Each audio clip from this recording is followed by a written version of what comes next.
Howdy, all you delicious people. I'm here today to review Titans Season 3, Episode 13. So, we've made it to the season finale. Thank goodness. Because this episode, you would think that this season finale would have a really good payout, but it doesn't at all. Really, it is so freaking lifeless and limp that these guys are just dragging themselves to the finish line, and really the big beefy part of the story ends 30 minutes in, and we still have 20 minutes to just drag our way to finishing up this show. It was already a dragging, going and trying to finish this up, because they put so much of zero effort into the show. Whoever writes this show, good God, I hope they get different writers in the following season, because these people cannot write a show. They obviously cannot write a superhero show.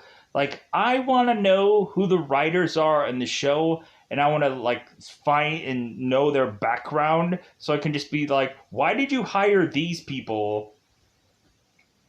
This entire season has rested so much on copyrighted music being played in the background of it, and so is Warner Brothers or HBO just that's what they have to forcibly rest on now. It's just well, hey, these shows are garbage, but hey, just listen to the interesting music that is played in the background. Man, they need to get their priorities straight of where they need to actually put money into a show, and it just can't, or it shouldn't be focused on copyrighted music. It should be focused on this thing called putting a better quality show together. Wouldn't that be a no-brainer? Because how many times have we seemingly had certain, we have just Jonathan Crane just consistently having to just dance his way through this show, or to eventually be singing away some song, some Wizard of Oz song in this episode.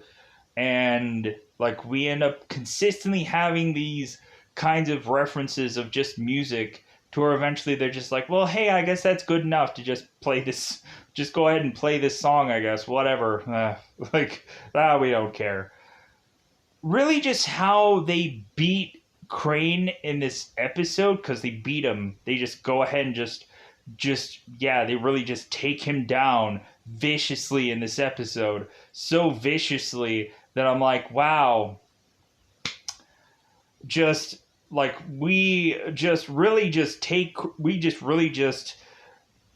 there's a lot of effort just being put and taken down Crane, because if they didn't really say that Crane was the least important villain to this story, I would not have argued with that.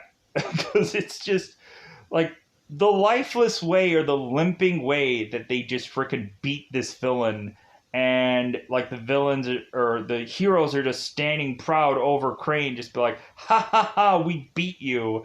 And I'm what? Oh my God. We also have this moment where Crane is to have a quasi Scarecrow-like mask on. Barely. I guess it's Scarecrow mask adjacent in this episode. So we just gotta get whatever small victories that we can possibly get out of this show, as it's limp and lifeless.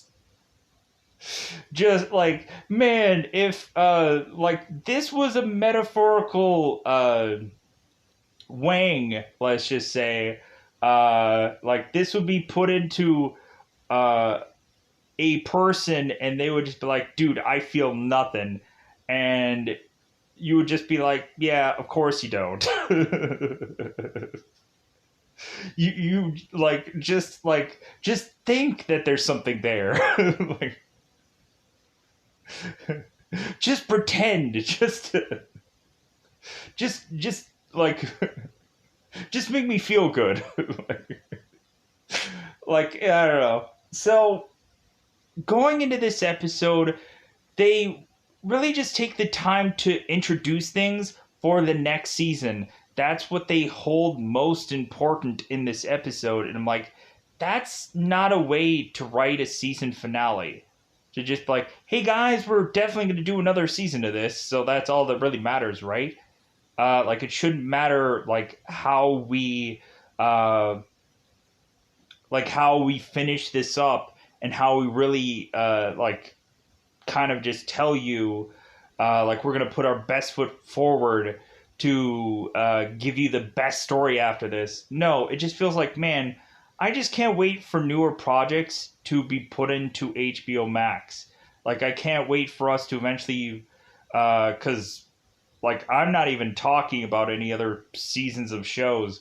Like, I'm just like, man, I can't wait for another thing to come up. I can't wait for, Sandman to come into Netflix.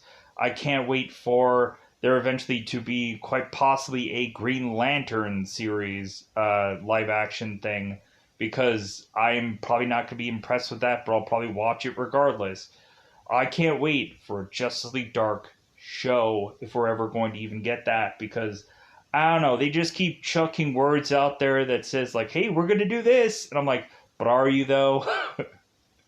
Supposedly, I guess I have to just be kind of anticipatedly waiting for whenever Superman and Lois season 2 is going to drop, because evidently I found out that they just stopped season 1 with 15 episodes. I'm like, okay, that seems like an odd number, but I'm like, well, probably Cove basically just probably just stopped that season from going on. Plus, also the Olympics and a number of things just basically just stopped that show from doing any other episodes. So I just have to wait for season 2 eventually in 2022 to come out. Well, great. So come on the road to me to eventually find some other show that eventually I'll have to enjoy or just tolerate when it comes down to the DC stuff. Eventually Harley Quinn is going to be in its 3rd season, because the fandom stuff will tell me that. So I guess that'll be a thing to be interestingly enough to go ahead and watch. I still have to cover some of the Harley Quinn stuff of other seasons, which is an arduous process to do. But anyways, so so that's gonna be future projects that are eventually going to be coming my way. God, I just can't wait for a new thing. A brand new thing for HBO Max. Give me something good after this show is to wrap up. And don't tell me it's going to be like, oh, another Titans show. Can you give me something else? Maybe I'll probably need to just do Doom Patrol Season 3. I'm going to probably just skip Season 2. But anyways, so let's go into this episode. Let's just break down the spoilers, because this show... Let's go into it. Alright? So, spoiler time. It's about that time we get to spoil this episode. So, this episode is titled Purple Rain. And I guess with all that matters to them is going and getting copyrighted music, they couldn't have gotten the one copyrighted song that has anything to do with this episode. Isn't that hilarious? So if all that matters to them is doing Purple Rain for this episode title, but they couldn't get the Prince song, I guess they couldn't get the rights because they couldn't fork over that dough. Whatever. It's just... So, let's go into the beginning stages of this episode. So, really, we have to deal with the aftermath of Superboy blowing up Starfire's ship. And so, Superboy doesn't turn evil in this episode. Superboy really is just to rationalize the reason why he blew up Blackfire's ship is for his own selfish needs. But it also seems like we reconfirmed stuff that I wasn't quite 100% sure on in other episodes, which I'm like, oh, okay, so now we can confirm like, we can confirm that the Joker was killed by Batman, because if that didn't seem to be 100% certain, now we can confirm that because they talked about it in this episode.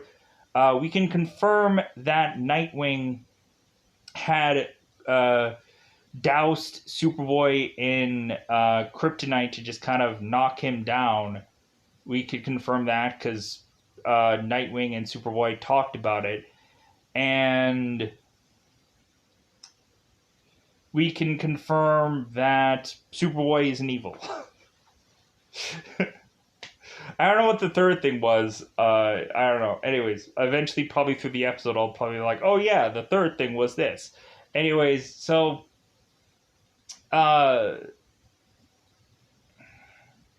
here's the goofy thing. So they blow up this ship just in the exact same episode because they have nothing better to do in this show. We end up having the scientist ending up going to both Starfire and Blackfire to eventually tell them, well, hey, guess what? Luckily for you guys, Connor was able to reconstruct the way of which that this ship was to be put together. Connor could figure out a way to rebuild this whole entire ship and to eventually let Blackfire go off to Tamarin anyways.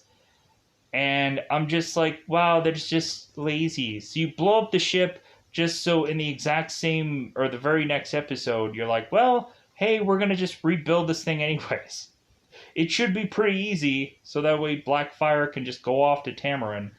And also, Blackfire is to conveniently tell Superboy, like, hey, like, I guess also this scientist guy who is to be Dr. Artie Kind is to have figured out how Superboy can breathe on Tamarin with some nitrous device of sorts, or some nitrous oxide, whatever weird goofy device.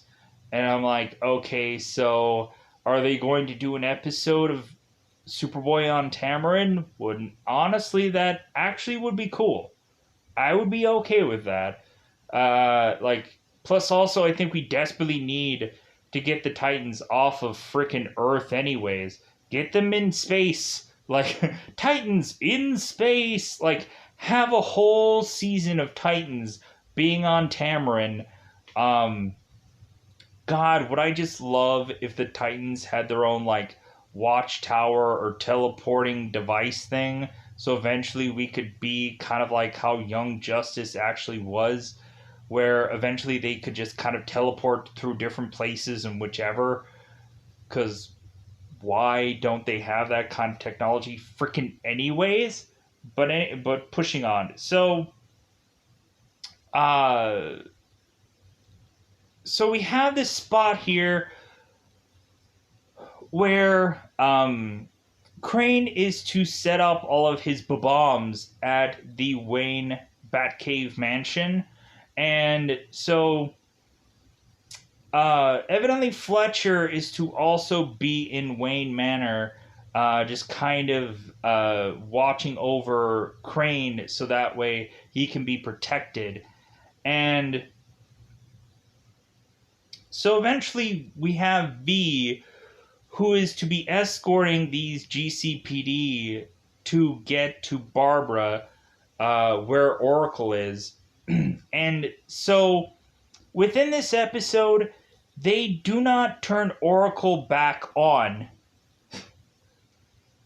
So Barbara, kind of clickbaited us into thinking that she was going to turn Oracle back on, but she doesn't. And by the end of the episode, Grayson and Barbara are talking, and Barbara is just like, well, yeah, I guess I'm going to have to eventually figure out how to turn that Oracle thing back on, and it's probably going to be ticked at me because I killed it.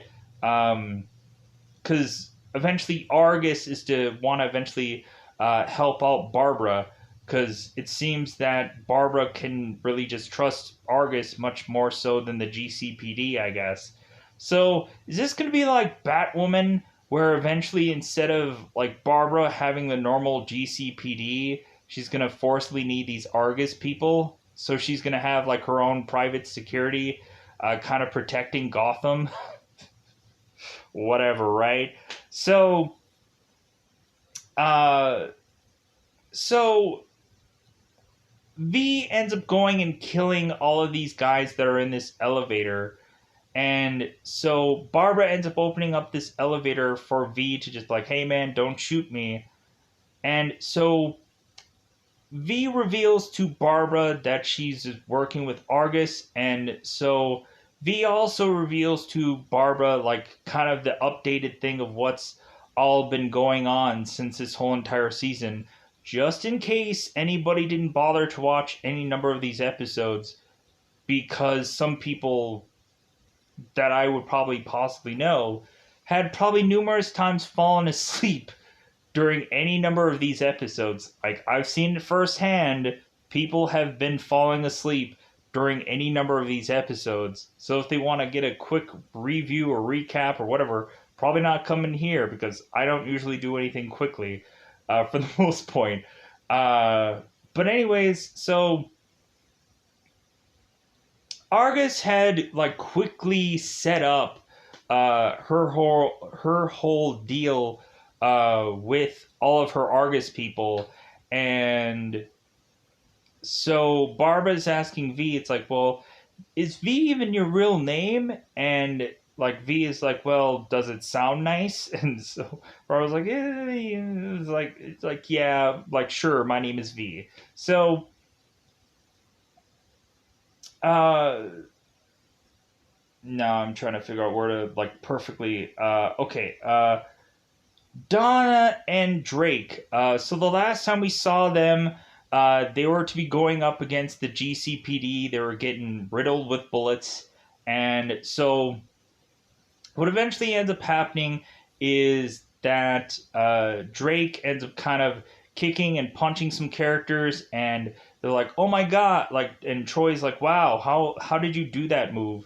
And Drake is like, oh yeah, I saw it on YouTube. Okay, so this guy learns fighting skills by watching YouTube videos. Like, nice promotion there, buddy. Thanks for the leg up there to really help a YouTuber out. So, eventually, we just have Raven who just randomly shows up here to go and take down all the rest of the GCPD if it didn't seem like Tim Drake and his family of people we're going to take these guys down. So, Beast Boy, who was a bat in previous episode, you would think, you know what I'm going to say. If you've seen these reviews, you know what I'm going to complain about. Beast Boy turns into a tiger, and I feel great. Because I'm just like, this is going to be the last time in a while that I can complain about Beast Boy.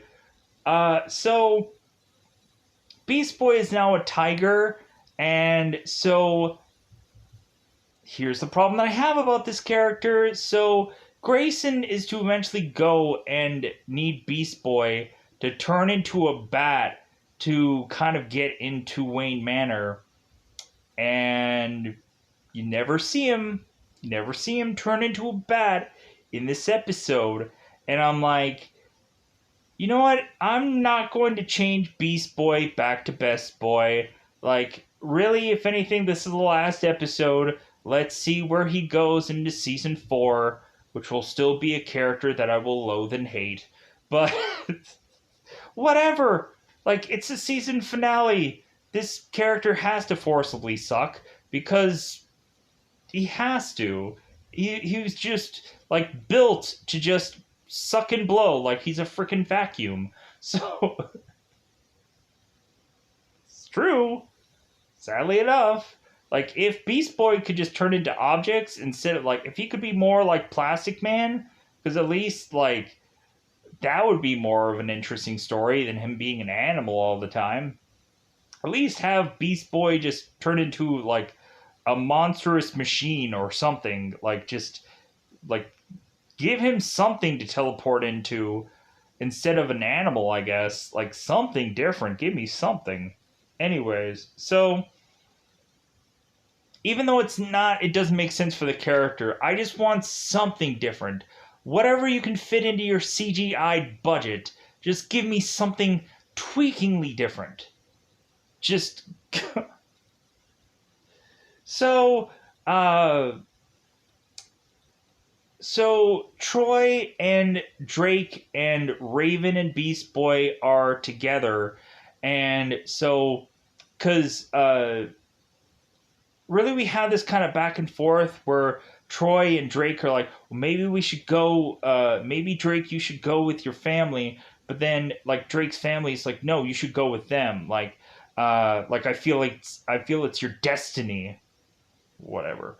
So so now they have to go and figure out what their master plan is to kind of resolve this whole like fear toxin being introduced into the atmosphere and whatever, to just kind of resolve this whole ordeal. And so everybody's getting weirdly together all in this hideout, and Grayson is to show up, and Grayson is to talk to Connor about like, hey man, I'm sorry about dousing you with that kryptonite.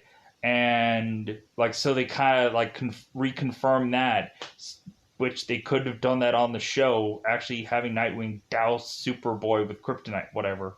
So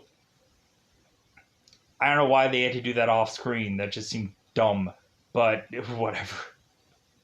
So everybody is trying to figure out what the heck is even going on, because Crane is going off into town and is going and like spraying certain things of these kind of weird gas-like bombs in a certain part of town where they can't figure out what part of town Crane had talked about, because evidently Crane had left this riddle for these guys to figure out, because he's still weirdly technically the Riddler. And Beast Boys to mention like where Crane is wanting them to go, there are several different locations for them to try to figure out where Crane is. And so Nightwing is like, well, just figure out like what specific one that he's in, and like it doesn't matter anyways, because he'll just be right back into Wayne Manor somewhere somewhere later on in this episode, because we're just gonna be effing off and doing a bunch of other crap, and then Crane is just gonna make his way right back to Wayne Manor anyway, so it doesn't freaking matter. So God. So what they decide to do, because these people are like Jeff Goldblum from like Independence Day, so they decide that they need to now come up with the solution to Crane's gassing weaponry stuff. And so they decide, well, we need to use the Lazarus Pit to counteract this thing that Crane has done. And I'm like, what? How are you going to use the Lazarus Pit to just resurrect all the people that I guess who had died from what Crane had done? Sure, whatever you need to just justify how to just like wrap this whole like to be able to defeat Crane. Yeah, just come up with this Lazarus Pit defense. Sure, whatever. Good God. And so eventually we also have this moment where both Troy and Grayson were eventually talking about like their death experiences, like somewhere in the later on part of the show, where eventually Troy was mentioning like, hey, like how does it feel to become like Nightwing? And Grayson is like, well, yeah, like it really just took me dying to really like understand about the whole me being like Nightwing thing. And so eventually Nightwing is to talk to Troy, And I'm like, well, hey, how did you feel about basically dying and everything that you had to go through? And Troy is like, well, yeah, like it's great. Now I'm going to go off to Paris to go and talk to Dawn and give her a message from Hank. Eventually, when they wrap this whole thing up, because again, the wrapping up part is the more important thing than actually getting to the point of beating this villain. Sadly enough, so Raven and Blackfire and Starfire are going off to go and collect. Collect is a weird word here. Collect the Lazarus Pit. And I'm like, since when do any of these people seemingly have this power of having the ability of collecting the Lazarus Pit? And I am just scratching my head just in like, what is going on with these characters? Why does it seem like they have to create this collecting power? I could maybe understand maybe Raven collecting all this stuff, but what Raven does is she ends up collecting all of the bad, horrible, like, nightmares that anyone is to have when they go into this Lazarus Pit and now have to, like, fight their way back into being a resurrected person. So, like, Raven weirdly had to collect all of that for then eventually Starfire to go in like, in a weird Green Lantern kind of way, like, scoop this Lazarus Pit up into some ball. And so we have these three girls who eventually just chuck this Lazarus Pit ball into the sky. And so all of a sudden they created this weird Lazarus Pit storm of a thing. And because, like, Superboy had to re-explain it on this one whiteboard. And, like, the girls are to mention to Superboy, it's like, okay, we already explained this all to you, and why are you re-explaining it to us? And, like, they still didn't really do a good enough job explaining this or whatever. Like, if anything, they actually just needed to just do the thing, and that would have been the explaining part. So they chucked this Lazarus Pit in the air, and so there's no rain that is coming down to, I guess, resurrect people. So all of a sudden, there just ends up being lightning that is to come down. And so now here's when we end up getting the freaking goofiest thing. Because if I had problems with Wonder Woman 84, where I felt that Wonder Woman's lasso was far too long in that movie, now we end up just having some goofy, weird lasso of truth like moment here, and I am just like, God. So Troy is to go and take her variation of her lasso of truth, and she ends up going and roping this storm, pulling all the lightning down to her, because I guess, like, she can just, like, consume this lightning, like as if she were Thor, technically. And so she consumes all the lightning, and that's what pops off all this rain to start happening. And so it's like, purple rain. Start raining. So now we have to go and take down Crane, because that's the only real thing we have really left to do that seems of any real importance, because after that it's, hey guys, let's all clean out our locker because it's senior year of high school after this. So Nightwing is to go and, after his mission with Jason, they both end up driving off. And so Jason Todd is just kind of confused whether or not that he is technically a Titan and that he should be seen with the Titans. And Grayson is like, yeah, I don't think that you should immediately be like coming with me to join up with the Titans, because if anything, if there's a war that I can avoid right now, like, that's what I'm going to do. So eventually Grayson is to just tell Jason to hang tight in this one spot, and 3 hours later, like, meet up with him. So uh so Nightwing, Drake, and Beast Boy are going to head into the the uh, the Wayne Manor, because everyone else is to be going with this whole Lazarus Pit thing and trying to figure out how to work that. Even like Superboy is using his freezing breath to try to do something to this Lazarus Pit like storm. Sure. Give him something to do. Give him some busy work. So we also have that stupid moment where the scientist ends up coming in, desperately wanting a selfie with all the Titans. Sure, like, just give us, like, could you milk this out just a little bit more? To just have this goofy moment where the scientist has to come in, just to, like, we have to just continue to just stretch these minutes like a mother. So, uh,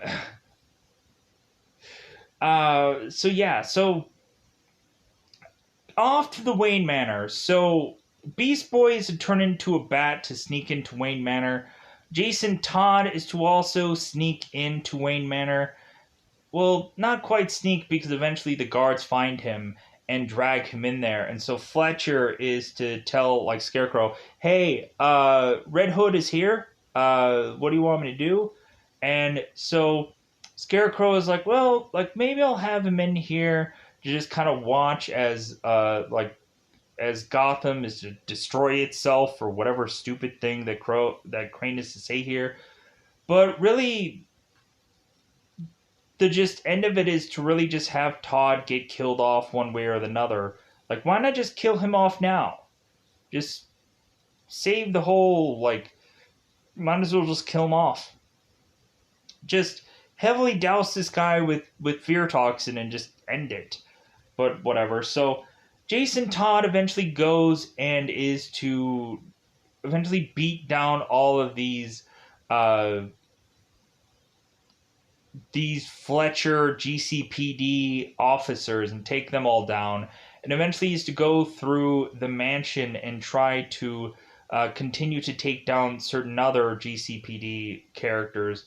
And so Beast Boy is to eventually go to the GCPD, or the GCPD, the Wayne Manor interface thing in the house.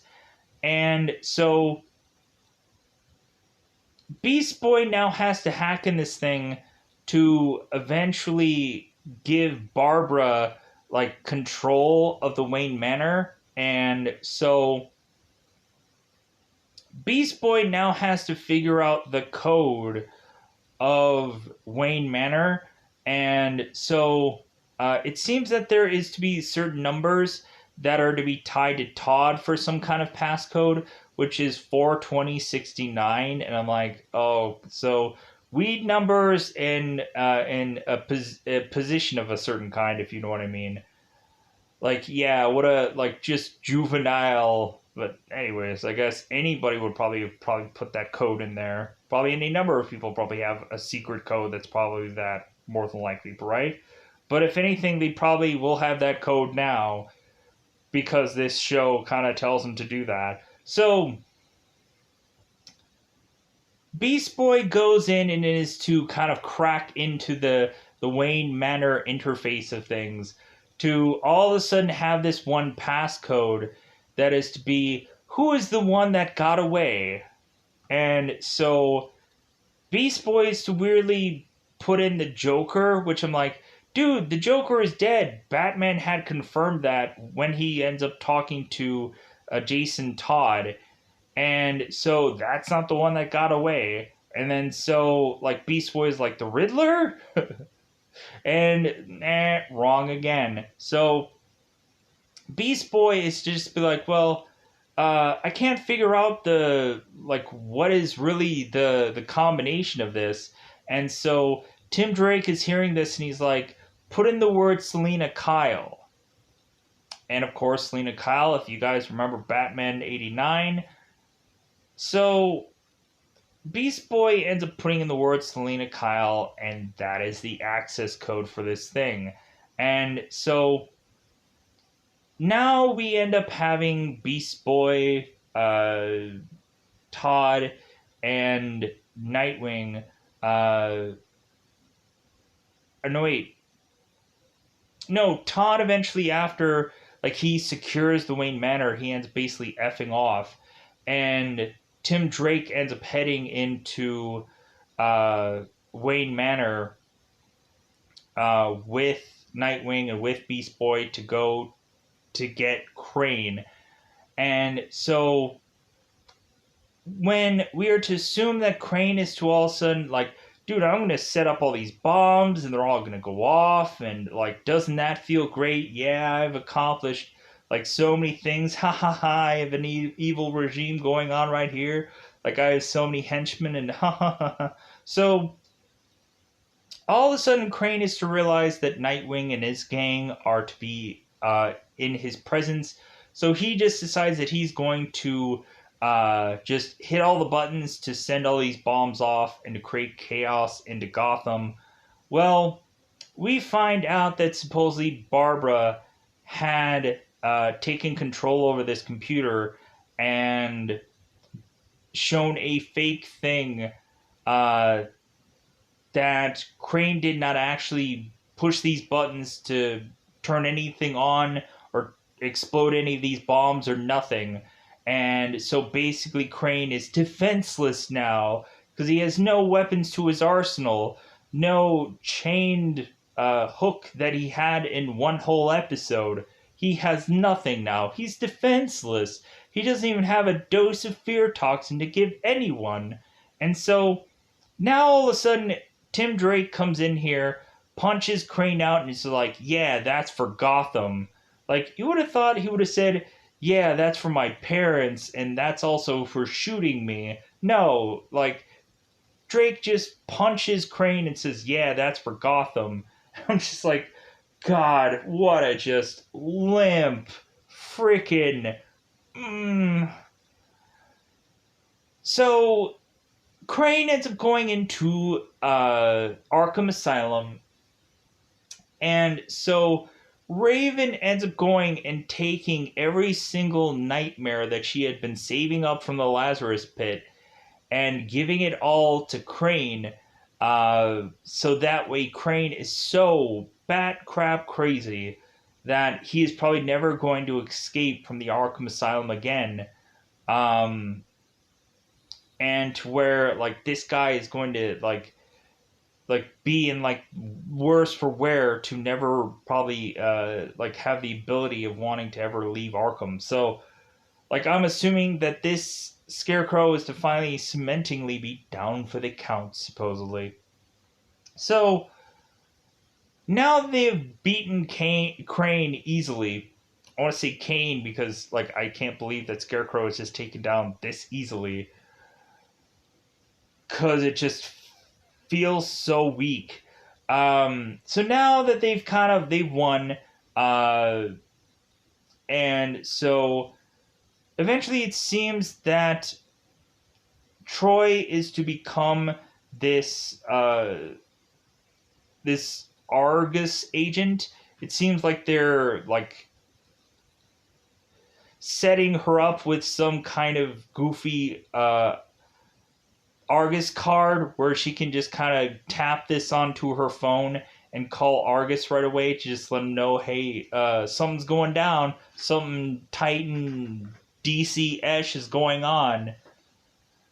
And they set her up to, I guess, be this Argus agent person.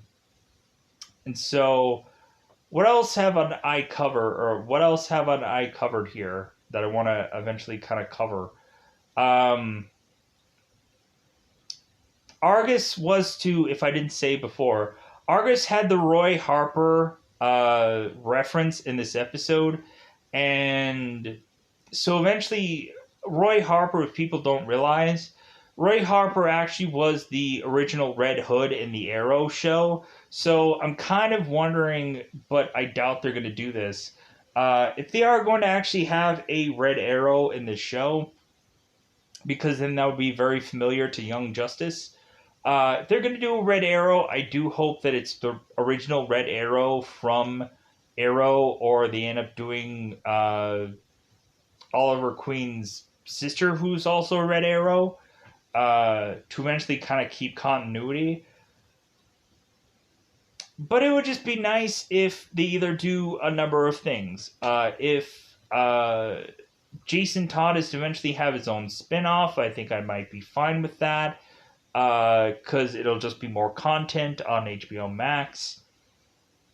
If Todd eventually just kind of comes in for them to just kind of showcase Jason Todd and his team, it would be cool if, of course, the Red Arrow would be a part of that team as kind of this limited thing to eventually become a spin-off season or series or whatever. I would be okay with that. But yeah, I think everything else seems to, in my mind, seemingly be covered, but I'm not quite sure about all that. Uh, like basically the only thing that we have really left to cover is them uh, eventually going from the Bruce jet to instead going on this seemingly RV where it's going to be like a tour bus instead of a jet to eventually make their way to San Francisco to, I guess, eventually have some Titans road trip adventures before they eventually make it to San Francisco. So that might be something maybe interesting that they kind of do in this show.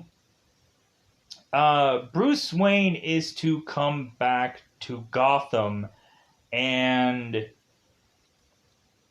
so Bruce is to talk to Todd before he ends up like leaving to do his own thing. Because Bruce does mention to Todd, it's like, well, hey, you can come back. You can come back here. And Jason is like, no, I don't want that. Like, I just, no. Like, because really, I think Todd isn't going to come back as Robin. And basically, really just in Todd's mind, it's like, well, I've already lived this life with you and the mansion, and like I think I'm past that now. I think I need to be on my own still, and eventually go and uh, spread my wings, so to speak, and do something different. So Bruce mentions to Todd, it's like, well, I think the main reason why uh, like you ended up the way you did is because like you had fear and I had the same kind of fear, and so like that's the reason why I couldn't deal with you, to eventually help you and kind of wrangle you in before you got too far out here. So here is the one big freaking problem that I have with this show.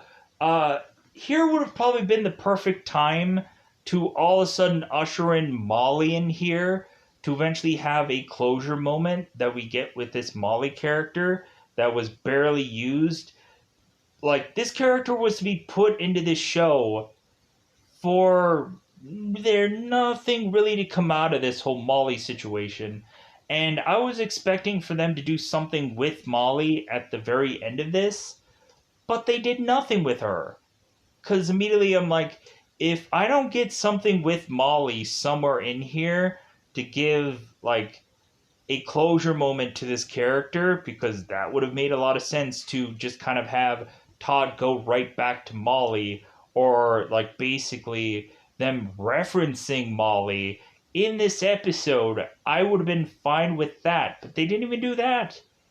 So, what was this point of this Molly character for basically donut holes of nothing, productive wise, to go with this character of Molly? Like, they had this character here for no reason, just to kill camera time and to just like have something to do with a character that went nowhere. like like what a waste. What a waste. They should have they should have had Wayne come in there with Molly to wrap up that story, but they didn't because they can't write first in this show. So, but yeah, I was just, where's Molly? Where's Molly? God dang it. Um, I was so angry at that. I was so upset about it because like, here's the perfect like, Molly's kind of walking in. Oh my God, Molly and Todd hugs it out, and they could just walk off together, but they didn't do it. So I'm assuming Todd is just going to end up with Molly anyways, and like that's eventually Todd's going to get back into the mix because he's just been kind of just with Molly and just kind of probably made babies with her probably at some point. Who knows? But at least he'll just be hanging out with her if anything. So, yeah, what is really left? It's really just Grayson eventually talks with Bruce. Uh, Kind of eventually Bruce is to basically give Grayson credit for him basically doing a better job at being Batman than Batman. Where it's like, hey Grayson, you really came in here and really just saved the day even better than I could. It's like, whatever. So we're just saying that basically Batman's character, like we basically do this kind of same treatment with Batwoman, where we basically see Batman is just a lazy piece of crap, and that like anyone else who's to kind of just stroll into Gotham is just to do a way better job than Batman can. Like we have now done that treatment twice now in both Batwoman and now this show, and I'm just man, I can't wait for them to just finally do like a another kind of Batman show because I'm assuming that's gonna eventually happen. Like they probably should, right? Because like Gotham was a thing, but yeah, like they can do another Batman show because there's only so many movies that they can do, right? With Robert Pattinson and whatever the heck else they're gonna do, Michael Keaton and a billion other things. Like, with how many freaking Batman stories they got rolling around, they probably have to do something with Ben Affleck Batman, right? No? Maybe? Anyways, pushing on. So, uh, so really just the end of this is to basically just have everyone go off on their RV. Blackfire is obviously just kind of waiting for her ship to get rebuilt. And, eventually Superboy is like, well, hey, maybe sometime we're gonna eventually have that apparatus thing to eventually have me breathe on Tamarin. But until then, like I guess I'm just gonna go on the Titans World Tour. Because, like, I guess that's the best way to just kind of get rid of Blackfire, to just have her going off and just to, have her just be building this ship, and that's all she could really do. So yeah, so Grayson has had this talk with Barbara, and so really that's just to kind of like summarize like what all is kind of happened here, and that like Grayson has asked Barbara to come with him to San Francisco, and Barbara is to ask Grayson to stay. And so Grayson ends up walking off to eventually talk with V. No, wait. I think he ends up talking to. No, I think he ends up talking to Troy, and that's when they kind of bring up about both of them being dead and where Troy is going. So eventually at the RV moment, really we have Grayson finally telling Drake, hey, do you want to go and become a Robin? Because, like, we're basically, I guess, never going to give you the costume until the next season, because we have something to clickbait people into going into that next season, right? Because we could have never have given this guy a costume, but he basically is Robin anyways.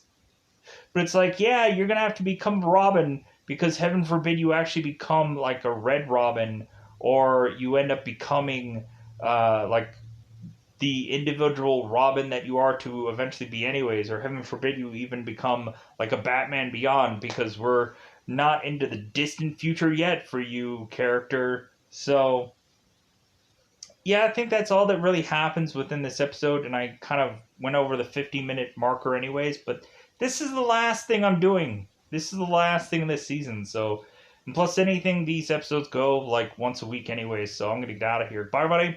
Bye, everybody.